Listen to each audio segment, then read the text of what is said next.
Couch surfers. Chapter 15. Bonnie couldn't stand to see Jose in shambles, and Rick couldn't calm him. She had to see Orville's mother. All of this was weighing heavy. Too much now, and she wanted to get out of here. Not like his mother would have any answers, but she needed someone to talk to. Someone that knew Orville. And she needed comfort, because he was spooky and strange. Bonnie ran up the porch steps to the front door. There was nothing she could do to help Jose and nothing to save Cindy, and nothing could be done to change things. Life was often like that. Shit would happen, and you couldn't do a damn thing. Not a thing. She glanced up to his mother's attic window and saw the curtains were drawn. She heard the wind and felt that rain soak her shirt, and the black smoke was fading in the air, fading like any chance of escaping. Yes, but there had to be an answer to all of this. She had to ask Orville what happened and confront him alone.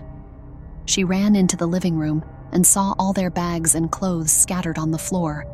It was time for answers. Something could be done, she believed.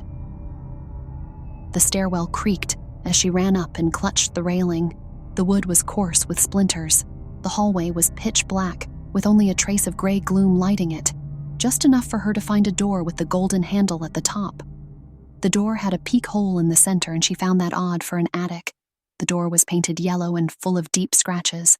Cat scratches? Dogs? Bonnie knocked. Mrs. Blackstone. Hello? Silence. She knocked again. It's me, Bonnie. I need to talk to you. Mrs. Blackstone? Bonnie pressed her ear to the door and tried to hear anything. But there was nothing. No sound of a radio, television, not even a snore. It was dead silence. Couch surfers.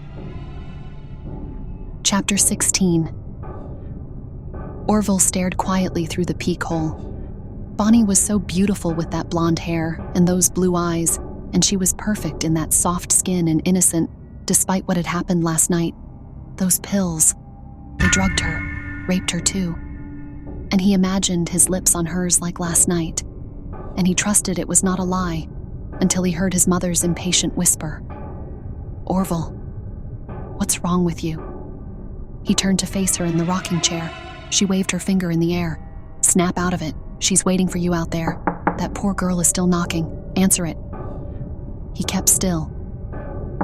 Orville. Bonnie knocked again. I heard someone in there. Hello? Hello?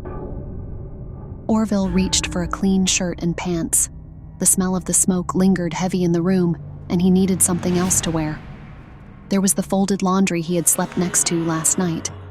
He turned back to the door and said, Yes, just a minute to wake up.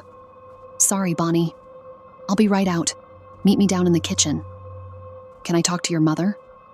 No, his mother whispered. He leaned into the door. I'm sorry. Mother's ill and needs her rest. You won't be long? Just a few minutes.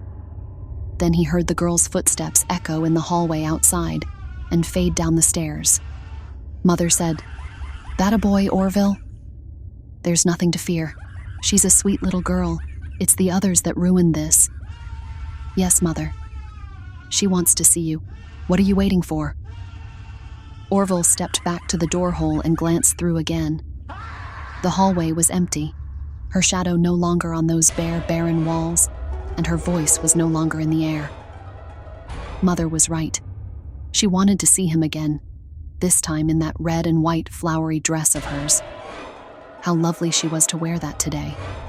He needed to touch her. A simple kiss again. Just a touch. Please.